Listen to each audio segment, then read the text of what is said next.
అస్సలాముఅలైకుం. ఈరోజు మనం 'praying with ఖుషు' ఇది మౌలానా మొహమ్మద్ ఇలియాస్ అత్తర్ ఖాద్రి రజ్వీ గారు రాశారు. ఈ దీంట్లో మనము ఎట్లా ఖుషూతో నమాజ్ చేయాలా అనే దాని గురించి ఈ సబ్జెక్ట్ మీద ఈ బుక్ రాయడం జరిగింది.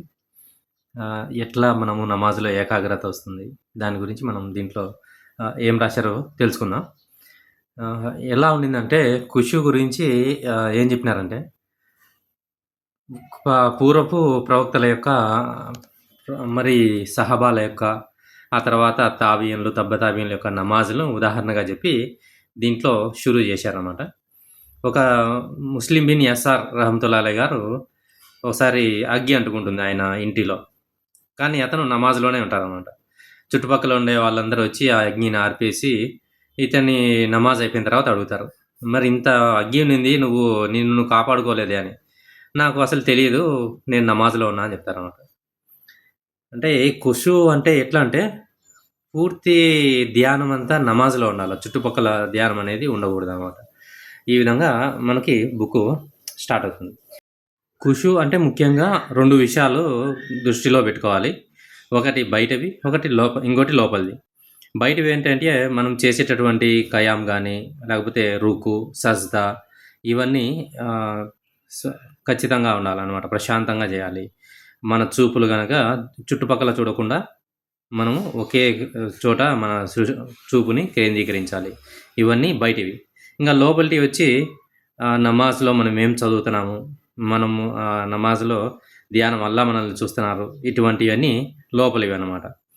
ఎవరైతే నమాజ్‌ని కాపాడుకుంటారో వాళ్ళే నిజమైన విశ్వాసులని మనకి ఒక సూరా వస్తుంది. సూరా ముమినీన్‌లో మొదటి 2 ఆయతులనమాట. అక్కడ మనం గమనించాలి.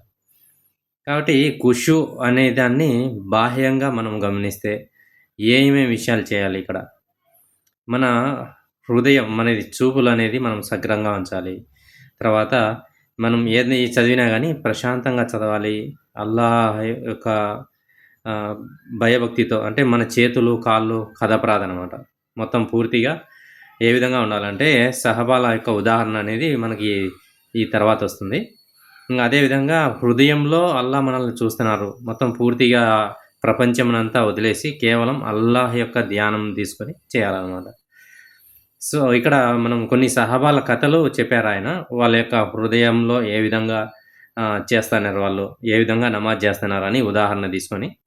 మొదటగా అబూబకర్ రజియల్లాహు గారు. అతను నమాజ్‌లో ఏ విధంగా ఉన్నారంటే, ఒక మేకు గోడకు కొడితే ఏ విధంగా ఉంటుందో, అదే విధంగా ఆయన తన నమాజ్‌లో అటు ఇటు కదిలేవాళ్ళు కాదు. ఒకేలాగా నిలబడి నమాజ్ చేస్తున్నారనమాట. అదేవిధంగా కొంతమంది సహాబాలు నమాజ్ చేస్తంటే పక్షులనేది వాలేది వాళ్ళ మీద. ఓ రాయో, చెట్టో అనుకునేటియి అవన్నీ. వాళ్ళ మీద వాలుతున్నాయనమాట.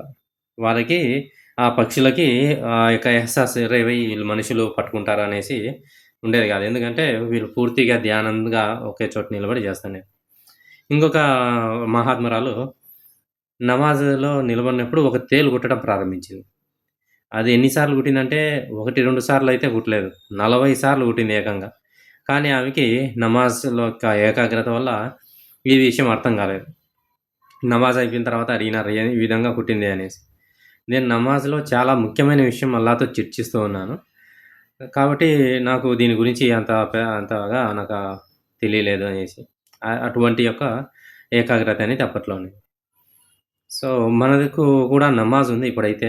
కానీ ఆ నమాజ్ నుంచి మనం ఏ విధంగా ఖుషూతో పాటే చేయగలము అనేది ఇక్కడ విషయం అనమాట. ఈ కు ఈ యొక్క ఏకాగ్రత ఏ విధంగా మనకొస్తుంది? దీనికోసం మనము కొన్ని విషయాలు పాటించాలా అనేసి ఈ బుక్‌లో తెలియజేయడం జరిగింది. ఈ బుక్‌లో ఏం చెప్పినారంటే, ఒక హృదయం ఉంటుంది. అది చిన్న చిన్న తప్పులు చేసినప్పుడు దాంట్లో కొన్ని మచ్చలు పడతాయన్నమాట. అవి తౌబా చేసుకుంటే గనక అక్కడికి ఆగిపోతుంది. కానీ ఈ తప్పు రిపీట్‌గా చేయడం వల్ల తౌబా చేయడంలో గూడా మనము మామూలు తౌబా అనేది సరిపోదనమాట. తప్పులు ఎందుకంటే కంటిన్యూయస్‌గా చేస్తూ వస్తున్నాం కాబట్టి.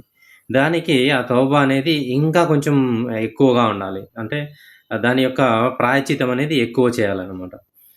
ఆహ్, తద్వారా మనం ఆ గుణం నుండి కాపాడబడాలి. అంటే ఎక్కువ గుణాలు చేయడం వల్ల గూడా నమాజ్ నుంచి మనం దూరం గావచ్చు అనేసి ఈ యొక్క బుక్ రాసిన అభిప్రాయపడినారనమాట. అదేవిధంగా మన చర్యలు, మనం చేసేటటువంటి పనులు ఆహ్, మనల్ని ఈ నమాజ్‌లో ప్రోత్సహిస్తాయన్నమాట. మన జీవితంలో ఏ విధంగా ఉంటాం మనం, ఈ నమాజ్ గూడా అదే విధంగా ఉంటుంది. కాబట్టి మనం జీవితంలో అల్లాహ్ మనల్ని చూస్తున్నాడు అనే ఉద్దేశ్యంతోనే మనం గడుపుతా ఉండాలి. అప్పుడు మన నమాజ్‌లో గూడా అల్లాహ్ మనల్ని చూస్తున్నాడు అనే యొక్క తత్వం మనలో ఆహ్, వస్తుంది. నమాజ్‌లో మనం అల్లాహ్‌ను చూస్తున్నాం అనే కైఫియత్‌తో చేయాలి. కానీ ఆ కైఫియత్ లేనప్పుడు, ఆ భావన రానప్పుడు నమాజ్‌లో అల్లాహ్ మనల్ని చూస్తున్నాడు అనే భావంతో అన్నా నమాజ్ చేయాలనమాట. కాబట్టి ఒక కొద్దిసేపు అల్లాహ్ యొక్క ఆ యొక్క చింతన తీసుకొని మనం కూర్చోవడం 1000 హజ్జుల కంటే ఉత్తమమైనది. ఒక హదీస్‌ని మనము ఈ బుక్‌లో గమనించగలం. కాబట్టి మనం చింతన చేస్తూ ఉండాలి. ఏ విధంగా అల్లాహ్ ఈ సృష్టి తయారు చేసినారు, అల్లాహ్ మనల్ని గమనిస్తున్నాడు. ఈ రకరకాలుగా మనం ఏదైనా సరే దీని యొక్క ధర్మం యొక్క చింతన తీసుకొని ఆలోచించడం అనేది 1000 హజ్జుల కన్నా మేలనేది.